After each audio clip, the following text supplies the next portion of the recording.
Hello student, welcome back to our channel Nabadiganta. আশা করি সবাই ভালো আছো। আজকে আমাদের ক্লাসের 14 নম্বর সেট। প্রথম প্রশ্ন কি আছে, বেশি কথা না বলে চলে যাই প্রথম প্রশ্নে। আমরা র্যাপিড ফায়ার একটু ফটাফট তাড়াতাড়ি প্রশ্নগুলো করব। তো পরীক্ষার আর বেশি দিন নেই। তোমরা জানো যে নোটিফিকেশন নতুন দিয়েছে যে ফুডের পরীক্ষা মার্চ মাসে হবে। তো সেই জন্য প্রিপারেশন সবাইকে নিতে হবে, খুবই ভালো করে নিতে হবে। তার জন্য আমাদের ক্লাসগুলি অবশ্যই ফলো করতে হবে। 1 নম্বর প্রশ্ন আজকের ক্লাসের কি রয়েছে? আজকের ক্লাসের 1 নম্বর প্রশ্ন, কে বাঁশের বাঁশি বাজানোর জন্য বিখ্যাত? এই যে চারটি অপশনের মধ্যে বাঁশের বাঁশি বাজানোর জন্য বিখ্যাত তিনি হলেন পান্নালাল ঘোষ। অপশন সি আমাদের উত্তর। কে? পান্নালাল ঘোষ তাহলে বাঁশের বাঁশি বাজানোর জন্য বিখ্যাত। পরবর্তী প্রশ্ন কি রয়েছে? কত তারিখে সত্রিয় নৃত্য, এই সত্রিয় নৃত্যকে সঙ্গীত নাটক একাডেমি, এই সঙ্গীত নাটক একাডেমি কি করেছে? স্বীকৃতি দিয়েছে। কিসের স্বীকৃতি? স্বীকৃতি দিয়েছে শাস্ত্রীয় নৃত্য হিসাবে। যে ভারতের আমরা জানি 8টি ধ্রুপদীয় নৃত্য রয়েছে, সেই ধ্রুপদীয় নৃত্যর মধ্যে এই যে সত্রিয় নৃত্য, এই নৃত্যকে স্বীকৃতি দেওয়া হয়েছে। সেইটা কত সালে, কত তারিখে? আমাদের উত্তর হলো অপশন বি, নভেম্বর 15, 2000। এই নভেম্বর 15, 2000 সালে এই সত্রিয় নৃত্যটা কোথায় উদ্ভব হয়েছে? অসমে। কোথায়? অসমে। কোথায়? অসমে। অর্থাৎ অসমিয়া নৃত্য হলো সত্রিয় নৃত্য। পরবর্তী প্রশ্ন আমাদের কি রয়েছে আজকের ক্লাসের? আঞ্চলিক নৃত্য হিতক কোন রাজ্যে পরিবেশিত হয়? তাহলে হিতক কোন রাজ্যের নৃত্য? জম্মু ও কাশ্মীর রাজ্যের নৃত্য হলো হিতক। পরবর্তী প্রশ্ন, নিম্নলিখিত বইগুলির মধ্যে কোন বইটি মহাত্মা গান্ধী লিখেছেন? তাহলে মহাত্মা গান্ধী লিখেছেন এই বই, 4টে বই রয়েছে, conquest of self, crescent moon, crime and punishment, descent of men. তো এই যে 4টি বই, তার মধ্যে কোনটি গান্ধীজি লিখেছেন? কনকোয়েস্ট অফ সেলফ, এই যে বইটি, অপশন এ।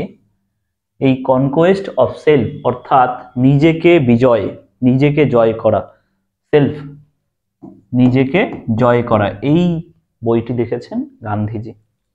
পরবর্তী প্রশ্ন, জুরাসিক পার্ক বইটি কে লিখেছেন? জুরাসিক পার্ক, আশা করি আমরা হলিউডের সিনেমা দেখেছি জুরাসিক পার্ক। তো এই যে জুরাসিক পার্ক বইটি লিখেছেন হলো মাইকেল ক্রিকটন। কে লিখেছেন? মাইকেল ক্রিকটন। অপশন এ আমাদের উত্তর, মাইকেল ক্রিকটন। পরবর্তী প্রশ্ন, নিম্নলিখিত রাজ্যগুলির মধ্যে কোন রাজ্যে তুঙ্গভদ্রা নদীটি বইছে? অর্থাৎ এই যে 4টি অপশন রয়েছে, আসাম, অরুণাচল প্রদেশ, অন্ধ্রপ্রদেশ, উত্তরাখণ্ড, এই 4টি রাজ্যের মধ্যে কোন রাজ্যের মধ্য দিয়ে তুঙ্গভদ্রা নদীটি প্রবাহিত হচ্ছে?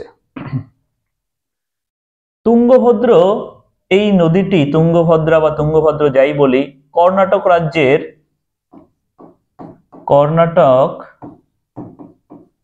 রাজ্যের কোডলি, এই কোডলি নামক স্থানে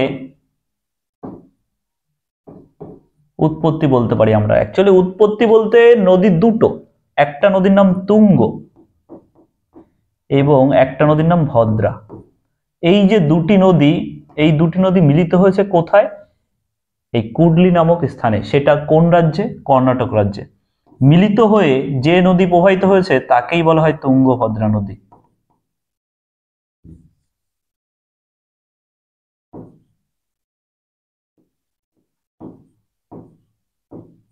তাহলে এই তুঙ্গভদ্রা নদী তখন কর্ণাটক থেকে প্রবাহিত হয়ে অন্ধ্রপ্রদেশ রাজ্যের মধ্যে প্রবাহিত হয়েছে। তো বেশিরভাগ তুঙ্গভদ্রা নদীর যে 500-600 কিলোমিটার যে প্রবাহিত অঞ্চল, সেই প্রবাহিত অঞ্চলের মধ্যে বেশিরভাগ অঞ্চলটা অন্ধ্রপ্রদেশ রাজ্যের মধ্যে। এই অন্ধ্রপ্রদেশ রাজ্যে কৃষ্ণা নদীর সাথে মিলিত হয়েছে। তাহলে মিলনস্থল কৃষ্ণা নদী, তুঙ্গভদ্রা নদীর মিলনস্থল হলো কৃষ্ণা নদী। পরবর্তী প্রশ্ন আজকের ক্লাসে, কোন রাজ্যে উদন্তি অভয়ারণ্যটি অবস্থিত? এই উদন্তি অভয়ারণ্যটি অবস্থিত ছত্তিশগড় রাজ্যে। কোন রাজ্যে? ছত্তিশগড় রাজ্যে।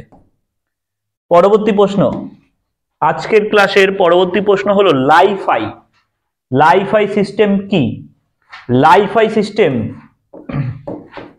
লাইট সম্পর্কিত। কি সম্পর্কিত? লাইট সম্পর্কিত। তো এখানে অপশন আমরা দেখি, অপশন বি কি বলেছে? এটা একটি সিস্টেম যা কেন্দ্রীয় লাইট অ্যান্টেনার উপর নির্ভরশীল, অর্থাৎ এই এলইডি বা ইনফ্রারেড এই লাইটের মাধ্যমে ডাটা সঞ্চারণের পদ্ধতি হলো বা সিস্টেম হলো লাইফাই সিস্টেম। তো আজকের ক্লাসের পরবর্তী প্রশ্ন কি? পরবর্তী প্রশ্ন বলেছে কে পোলয়েড ইনস্ট্যান্ট ক্যামেরাটি ডিজাইন করেছেন? Edwin Land. Polaroid instant camera কে ডিজাইন করেছেন? Edwin Land. অপশন এ তে রয়েছে এডুইন ল্যান্ড, তাহলে অপশন এ তে রয়েছে। এই প্রশ্নের উত্তর অপশন এ। পরবর্তী প্রশ্ন কি বলেছে? আন্নামালাই পর্বতটি কোন রাজ্যে অবস্থিত? আন্নামালাই পর্বত পশ্চিমঘাট পর্বতমালার মধ্যে অবস্থিত। পশ্চিমঘাট পর্বতমালা তাহলে পশ্চিম সাইডের রাজ্য হবে। তেলেঙ্গানা মাঝখানে, হিমাচল প্রদেশ তো উত্তর দিকে, মধ্যপ্রদেশ মাঝখানে, কেরালা পশ্চিম দিকে এবং দক্ষিণে। তো এই কেরালা রাজ্যে হলো আন্নামালাই পর্বতটি অবস্থিত। এই আন্নামালাই পর্বতের সর্বোচ্চ শৃঙ্গ হলো আনাইমুদি। আনাইমুদি, যেটা পরীক্ষায় প্রচুরবার আসে যে দক্ষিণ ভারতের সর্বোচ্চ শৃঙ্গ কি? তাহলে আনাইমুদি হলো দক্ষিণ ভারতের সর্বোচ্চ শৃঙ্গ। দক্ষিণ ভারতের সর্বোচ্চ শৃঙ্গ। পরবর্তী প্রশ্ন কি রয়েছে? নিম্নলিখিত কোন উপাদানটি পৃথিবীর মধ্যে সবচেয়ে বেশি তাপরোধী? তাপরোধী অর্থাৎ তাপকে আটকাতে পারে। তাহলে কোন উপাদানটি? টাইটেনিয়াম হলো সব থেকে তাপরোধী উপাদান। নেক্সট কোশ্চেন, কে কন্টাক্ট লেন্স সেন্সরকে উন্নত করেছেন যার দ্বারা গ্লুকোমা নির্ণায়ক বিভিন্ন জিনিসকে যেমন stress hormone, uric acid, pressure sensing নিরীক্ষণ করা যায়। এই যে ইউরিক অ্যাসিড পরিমাপন করা যায়, সেই পরিমাপন করানোর জন্য যে কন্টাক্ট লেন্স সেন্সরকে প্রতিষ্ঠা করেছেন বা উন্নত করেছেন, সেই বিজ্ঞানীর নাম কি? সেই বিজ্ঞানীর নাম প্রফেসর গ্রেগ হারমন। বিজ্ঞানীর নাম কি? Professor Greg Harmon. তার পরবর্তী প্রশ্ন কি বলেছে? এসসিএম এর সম্পূর্ণ নাম বা পূর্ণ নাম কি? এসসিএম এর পূর্ণ নাম অপশন অনুসারে এইখানে যেটা সঠিক উত্তর সেটা হলো A, standard cosmological model. Standard cosmological, আমরা জানি কসমোলজি অর্থাৎ কি? ইউনিভার্স সম্পর্কে পড়া। তো এই যে ইউনিভার্স সৃষ্টির যে মডেল বা পৃথিবী সৃষ্টির যে মডেল, সেই মডেলকেই বলা হয় এসসিএম অর্থাৎ স্ট্যান্ডার্ড কসমোলজিক্যাল মডেল। পরবর্তী প্রশ্ন কি রয়েছে? পরবর্তী প্রশ্ন হলো নিম্নলিখিত কোন রোবটকে hip and knee replacement robot বলে? Hip and knee replacement robot কাকে বলা হয়? ল্যাপ্রোডক, রোবোডক, নিউরোডক? না, এই ওপরে কোনোটি নয়। উত্তর হবে ওপরে কোনোটি নয়, কারণ এইখানে যেটা বলেছে hip and knee replacement robot, তার নাম হলো ম্যাকো বা রোসো রোবট হলো hip and knee replacement robot. তাহলে আমাদের উত্তর অপশন ডি, কোনোটি নয়। তার পরবর্তী প্রশ্ন কি রয়েছে? ভারতীয় সংবিধানে অ্যান্টি ডিফেকশন আইন কোন তফসিলে বর্ণিত? অ্যান্টি ডিফেকশন খুব ইম্পর্টেন্ট একটা প্রশ্ন, যে অ্যান্টি ডিফেকশন আইন, এই আইনটি কত নম্বর তফসিলে অবস্থিত? তফসিল 10-এ। তোমাদের একটা হোমওয়ার্ক কাজ থাকবে, সংবিধানে কতগুলি তফসিল সেটা কমেন্ট করা। অবশ্যই জানাবে যে আমাদের সংবিধানে কতগুলি তফসিল। তার পরবর্তী প্রশ্ন,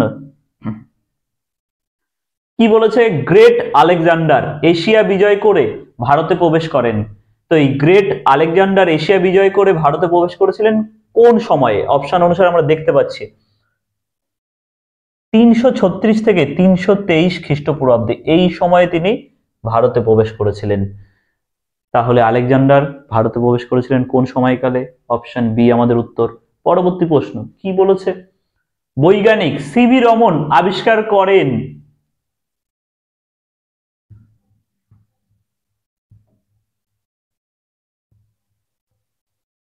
একটু টাইপিং মিস্টেক আছে এখানে। বৈজ্ঞানিক সিভি রমন আবিষ্কার করেন নিচের কোনটি? আর এখানে মিসলেনিয়াস হবে, অর্থাৎ মিসলেনিয়াস 2018 পরীক্ষায় এই প্রশ্নটা এসেছিল। সবগুলো আমরা দেখতে পাচ্ছি মিসলেনিয়াস পরীক্ষার প্রিভিয়াস ইয়ারের প্রশ্ন। তো প্রশ্নটা টাইপিং মিস্টেক। প্রশ্নটা বৈজ্ঞানিক সিভি রমন আবিষ্কার করেন নিচের কোনটি? এটা মিসলেনিয়াস 2018 সালে এসেছে। সবকটা প্রশ্নই আমরা দেখতে পাচ্ছি যে মিসলেনিয়াস 18, 19 এই পরীক্ষায় এসে বেশিরভাগ প্রশ্নই তোমরা দেখতে পাচ্ছ। এই যে মিসলেনিয়াস 2018 এটাও। তো এই প্রশ্নগুলি পিএসসির খুবই পছন্দের প্রশ্ন, তোমাদের অবশ্যই নোট ডাউন করে রাখতে হবে। অবশ্যই রিপিট হতে পারে প্রশ্ন এখান থেকেই আসবে, এইসব প্রিভিয়াস ইয়ার কিছু প্রশ্ন তো আসবেই। আর তাছাড়া ইম্পর্টেন্ট টপিক তো আমাদের চলছেই, তোমরা দেখছো ভালোই ক্লাস হচ্ছে আমাদের চ্যানেলে। তো লক্ষ্যকে অবশ্যই ভেদ করতে হবে, এর জন্যই মিশন লক্ষ্যভেদ। বেশি কথা না বলে আমরা তাহলে উত্তরে যাই। বৈজ্ঞানিক সিভি রমন আবিষ্কার করেন রমন এফেক্ট। রমন এফেক্ট কি? রমন এফেক্ট হলো আলোর যে কণা, সেই আলোর তরঙ্গ দৈর্ঘ্য বা কণার থেকে কি হয় যে ফোটন কণা স্ক্যাটারিং হয়, অর্থাৎ বিক্ষেপণ বা বিচ্ছুরণ যাই বলি আমরা স্ক্যাটারিং এর বাংলা, স্ক্যাটারিং হয়, ফোটন কণা স্ক্যাটারিং হয়, সেটাই হলো রমন এফেক্ট। তার পরবর্তী প্রশ্ন, কে ঘোষণা করেন করো অথবা মরো? হিন্দিতে করেঙ্গে ইয়া মারেঙ্গে। তাহলে কে ঘোষণা করেন? এটি ভারত ছাড়ো আন্দোলনের সময়, ভারত ছাড়ো আন্দোলনের সময় এই বক্তব্যটি করা হয়েছিল, ভারত ছাড়ো আন্দোলনে। তো কে করেছিলেন? মহাত্মা গান্ধী করেছিলেন। ভারত ছাড়ো আন্দোলনের সময় মহাত্মা গান্ধী এই উক্তিটি করেছিলেন, করো অথবা মরো। তার পরবর্তী প্রশ্ন, প্রথম বিদ্যুৎ চালিত রেলগাড়ি চলে, প্রথম বিদ্যুৎ চালিত রেলগাড়ি কোথা থেকে কোন পর্যন্ত চলে? বোম্বে সিটি থেকে কুরলার মধ্যে, বোম্বে সিটি থেকে কুরলার মধ্যে, এটাই উত্তর আমাদের অপশন এ। তার পরবর্তী প্রশ্ন, আজকের ক্লাসের শেষ প্রশ্ন। তো আমরা আজকে 14 নম্বর ক্লাস করলাম। তো তোমরা অবশ্যই বুঝতে পারছো যে পরীক্ষার বেশি দিন নেই, তার জন্য যতটা সম্ভব পারো টাইমটাকে ইউটিলাইজ করার, সেটা তোমরা পড়াশোনার মধ্যে অবশ্যই এই যে ক্লাসগুলি দেখা, নোট ডাউন করা এবং নিজের সেলফ স্টাডি সবকিছুর মধ্যে টাইমটাকে একটা সেট করে নিয়ে আশা করি ভালো করে প্রিপারেশন করবে এবং এই 2024 সালে একটি চাকরি লক্ষ্যভেদ করবে। কোন সালে সুভাষচন্দ্র বসু কংগ্রেসের প্রেসিডেন্ট নির্বাচিত হন? তাহলে আজকের ক্লাসের শেষ প্রশ্ন, সুভাষচন্দ্র বসু কংগ্রেসের প্রেসিডেন্ট নির্বাচিত হন কত সালে? এই অপশন অনুসারে দুবার হয়েছিল আমরা জানি, 1938 এবং 1939। 1938 আমাদের অপশনে রয়েছে, তাহলে এটা উত্তর হবে। 1938 সালে হরিপুরা কংগ্রেস অধিবেশনে এবং 1939 সালে ত্রিপুরা কংগ্রেস অধিবেশনে সুভাষচন্দ্র বসু প্রেসিডেন্ট নির্বাচিত হয়েছিলেন। তো থ্যাংক ইউ, দেখা হচ্ছে পরের ক্লাসে।